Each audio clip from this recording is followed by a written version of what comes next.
Okay, so let's talk about adjusting entries.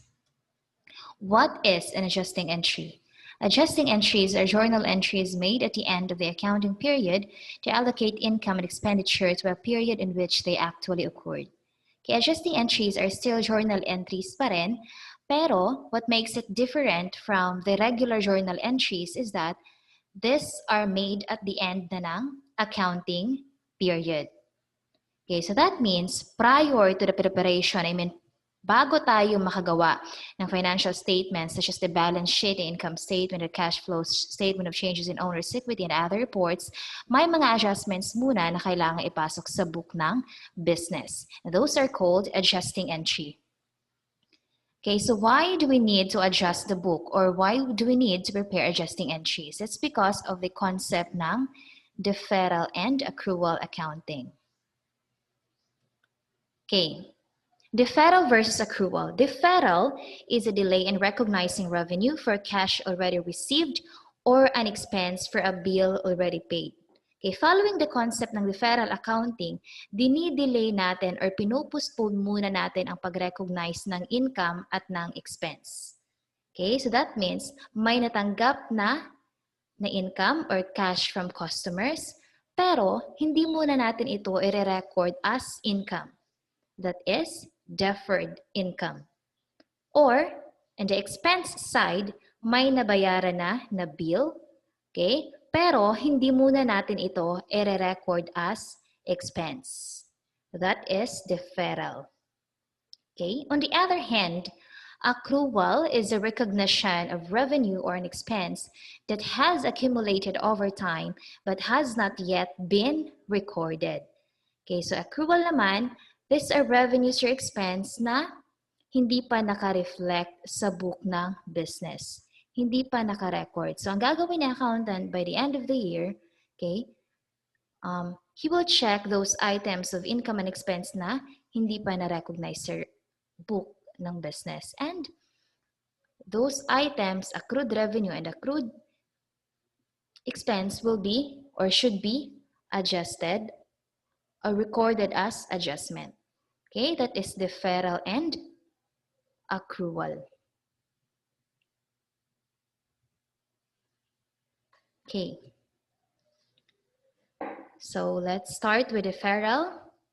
So under deferral, we have two, deferred expense and deferred revenue. Okay. So as mentioned kanina, when you say or following the concept ng deferral, we are delaying the recognition ng expense. We are delaying the recognition ng revenue. Okay? So the deferred expense is also referred to as prepaid expense. These are expense na binayaran in advance and are initially recorded as assets. Okay, so nakapagbayad na, pero hindi muna natin ito i-record as asset. If you notice, sa account title pa lang or account name, deferred expense. May expense sa pangalan, pero by nature, hindi pa talaga ito expense. It is recorded muna as an asset. Why? Because we paid in advance. That means, hindi pa talaga nag-due ang account, pero nagbayad na. Advance payment. That is why, hindi muna siya i-record as expense. At i-record muna ito initially as asset. Okay, example, prepaid rent. Okay, prepaid insurance supplies. Okay, prepaid rent, it happens, if for example, you're renting a place and the owner wants you to pay like 2 months advance, 2 months deposit, those are called prepaid rent. So by nature, hindi pa siya nagamit, hindi pa na-utilize, hindi pa nag-due, pero nagbayad ka na in advance. So initially, hindi pa talaga siya expense. Ano siya? It is an asset. Okay? Next, we have deferred revenue or unearned revenue / unearned income. Okay? So pareho lang yan. Deferred revenue. Kung kanina sa deferred expense, okay, by nature, hindi pa talaga siya expense, pero asset siya. Sa deferred revenue naman, okay, hindi pa talaga ito income. Okay? May natanggap ka ng bayad from customer. Okay? Received before it is actually earned. Okay? Nakatanggap ka na ng advance payment from your customer, from your client, pero hindi ka pa nakapag-render ng service. Okay? So that means hindi mo na siya income. It is to be recorded initially as liabilities. Okay? If si deferred expense, hindi siya expense but asset, si deferred revenue naman, hindi pa siya income but a liability. So example, advance payment from customers. Okay, so I know this might be quite confusing, but okay, we'll proceed with the examples. Okay, so let's have a particular example, the prepaid rent, okay, advance rental. Okay, again, you say deferred expense, advance payment lang siya, pero, okay, it is not an expense, but an asset. Therefore, every time magbabayad tayo in advance, okay, we are actually increasing our asset. Okay? November 1. Santos Laundry Shop paid 6,000 for 3 months rent in advance. Okay? Klaro sa problem na advance ang payment. So that means it is a prepaid rent. Okay? So we have our journal entry. So we will record transaction during November 1, 2020. Okay? Our entry should be prepaid rent, debit prepaid rent 6,000, credit cash 6,000. Okay, against the prepaid rent, not an expense, but it is an asset. Therefore, both prepaid rent and cash, okay, so transaction in November 1, 2020 are classified as asset. Okay, so let us analyze what is the effect of November 1, 2020 transaction to the total assets. Since we debited prepaid rent, that means we increase the asset. Okay, or the asset increased. We credited cash, the asset decreased with the same exact amount. So that means November 1, 2020 transaction, the effect to the total asset is nil or 0. Okay, so I hope by this time you have mastered the debits and the credits. Okay, so that is our entry for November 1, 2020. Okay, journal entry yan during the transaction date, which is November 1. Now, okay, assuming that it is now at the end of the year, okay, so we have to make adjustments. So dito na ngayon papasok si adjusting entry. Okay, why do we need to make some adjustment? The answer is portion of the advance payment or prepaid rent is already expired. Okay, naglapse na ng, that is 2 months, right? So if 6,000 is good for 3 months advance rent, 2 months of that, okay, ay expire na. That means that 2 months na na-expire na ay i-record na natin na expense. Okay? So that's the time we will debit rent expense 4,000 and then we credit prepaid rent 4,000. Again, okay, prepaid rent is an asset. Okay? So computation, we have 6,000 times 2/3.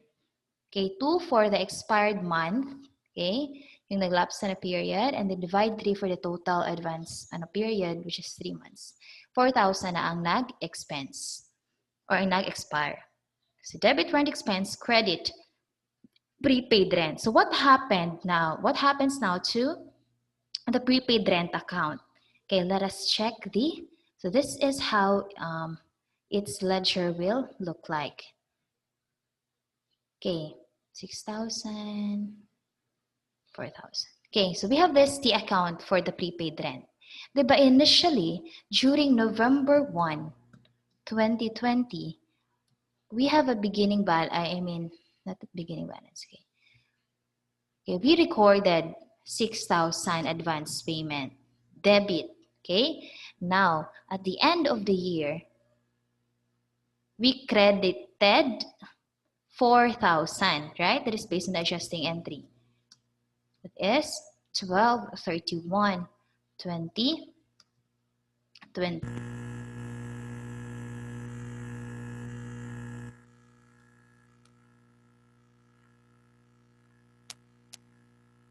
after all the adjustments, how much now is the ending balance ng prepaid rent?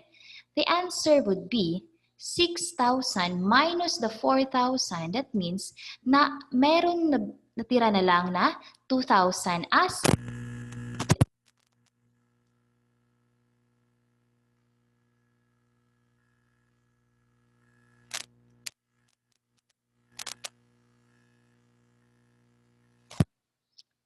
each account. Okay, you are updating the account to reflect the true balance or the correct balance.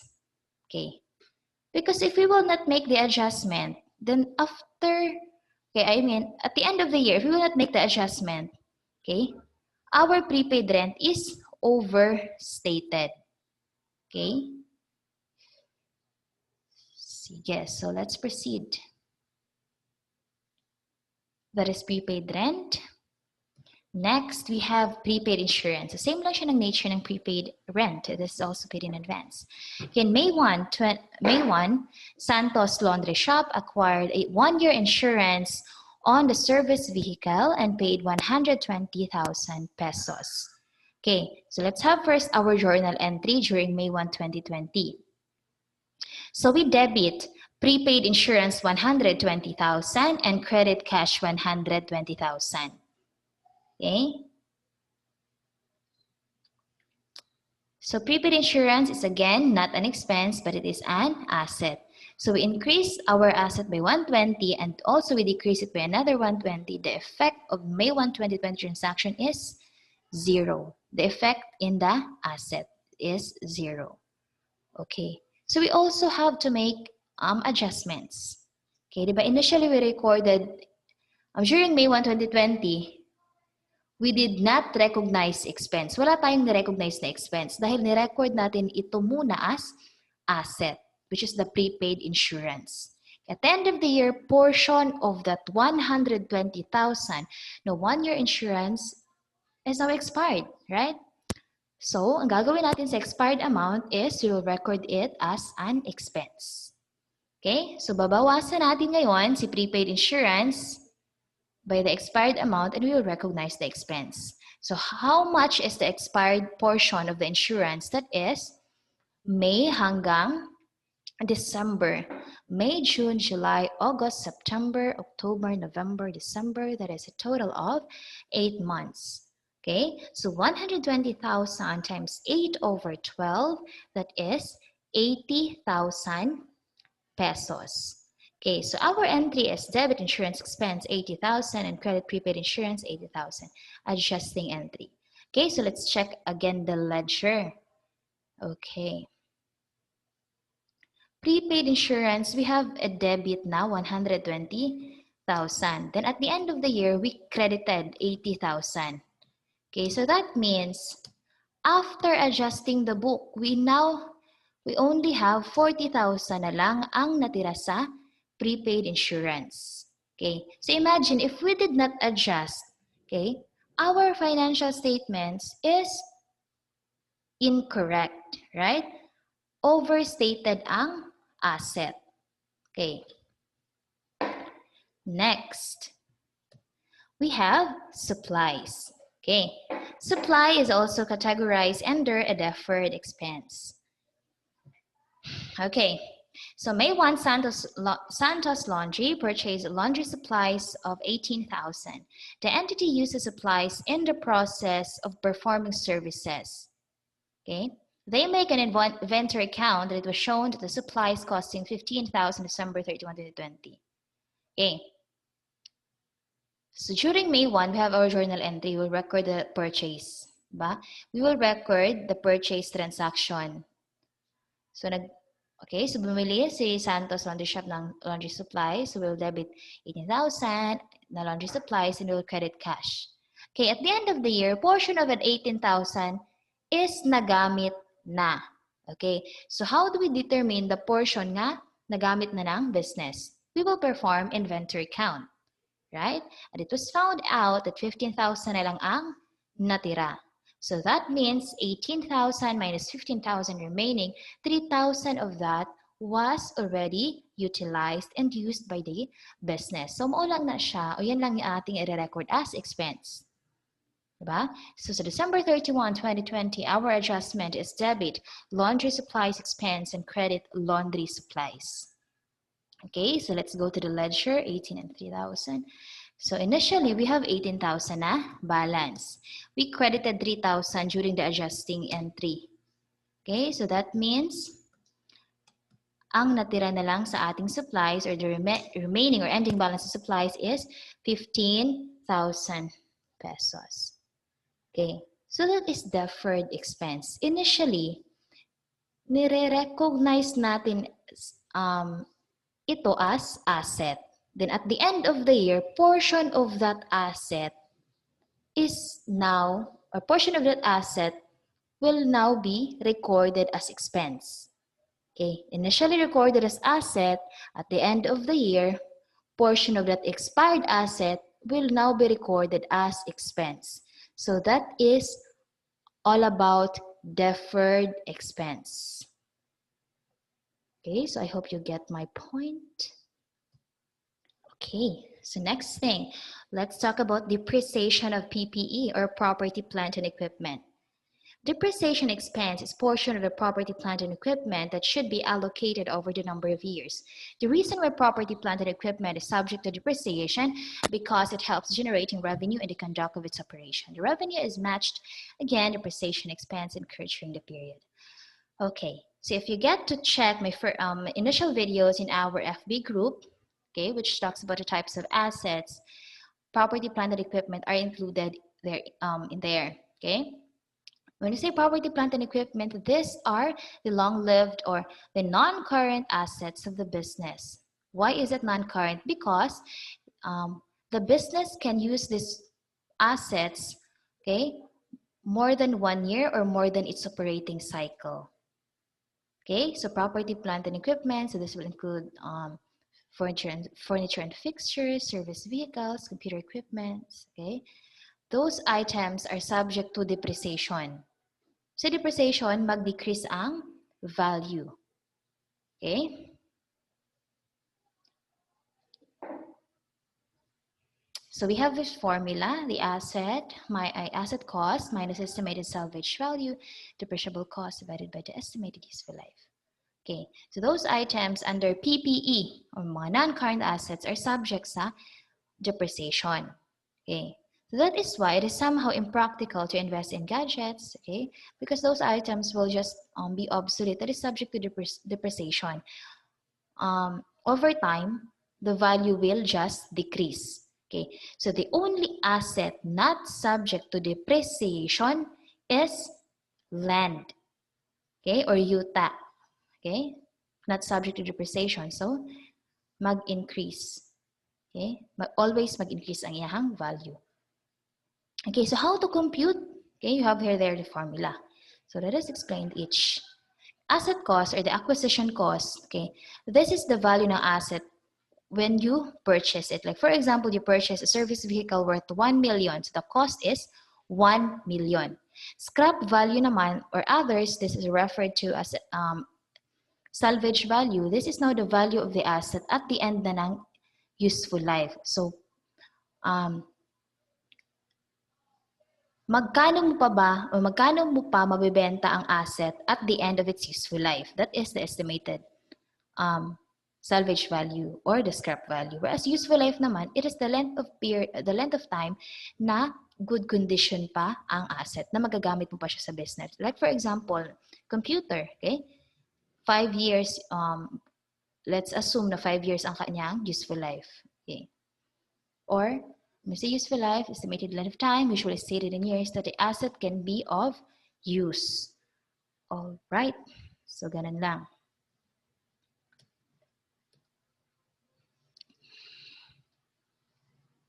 Okay, so the company acquired the following PPE. It is the closing of the year 2019. Thus, you are required to compute the amount of depreciation expense for each asset at the end of the year 2019. Okay. Okay, so we have the following assets na binili ng business. We have shop equipment na binili noong January 1, 2019. Its cost is 150, scrap value 30, useful life 10.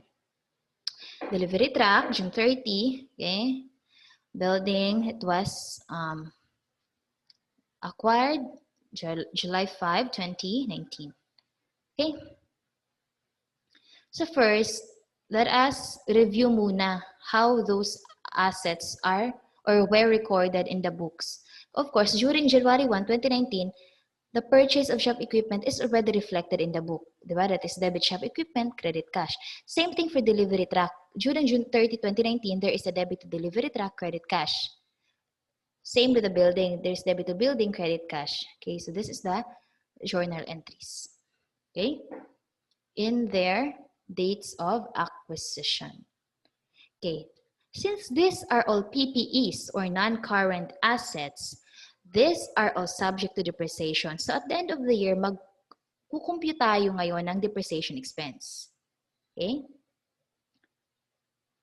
The purpose of depreciation expense is to reflect the value na, the correct value na ng PPE at the end of the year because that is subject to depreciation. Okay, that means mag-decrease, okay, ang initial value na. So kung paano mo siya nabili during date of acquisition at the end of the year, okay, there will be reduction of its value.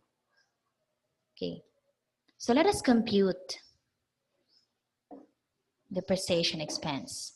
Okay, cost minus scrap divide useful life. Okay, unahin muna natin si shop equipment. Okay, so we have 150,000 na cost minus scrap value na 30,000. Okay, divide by 10,000, by 10. Okay, 10 years. So that means ang depreciation expense na shop equipment is 12,000. Date acquired January 1, 2019, and we will depreciate the asset December 31, 2019, 12 months. So 12,000 here is good for 1 year, 12 months. Okay, so that's already its depreciation expense. Next, delivery truck. Okay, June 30, 2019, we purchased that one. Okay, so 500,000. Notice, walang scrap value or estimated salvage value. In that case, wala ka ring i-recognize. So cost, you divide it immediately by the useful life. Okay, so 100,000. 100,000, that is the depreciation expense that is good for 1 year. But since the equipment is bought, okay, was bought June 30, 2019, okay, so 50,000 lang ang depreciation expense. Only half, that is June down to December. So June, I'm sorry, so you have to skip June because that is 30th. So July, August, September, October, November, December, 6 months. The 6 divided by the 12 months, that is 50,000. Okay, next, the building. We have 950,000 minus 50,000 divided by 10. Okay, so 90,000 is again the depreciation, pero that is good for 1 year. Okay, so we only have 5 months. That is August down to December. So August, September, October, November, December, 5 months. So times 5 over 12, 37,500. So that is how you compute the depreciation expense. So if you notice, the dates are somehow like perfect, no? This 30th, the first day of the month, okay? But there are instances that the purchase, okay, is really not made at the end of the month or at the first day of the month. Like for example, the asset is purchased June 15, June 7, okay? So the answer would be, how will you compute depreciation? The question would be, how will you compute depreciation for that? Okay, for cases like that, example, for cases like that, let us just follow this rule. If the asset is acquired 1 to 15 of the month, then your first month of depreciating the asset would start during the purchase date. Okay, whereas if you purchase the asset 16 onwards, then you will start depreciating the asset the following month. So that means, like for example, you purchase an asset January 15. Okay, therefore your first month, okay, would start at January. If you purchase it 16, then you depreciate the asset starting February. You will start your first month at February. Okay? So this is now the adjusting entry at the end of the year. Okay? Depreciation expense and credit accumulated depreciation. So the entry is fixed.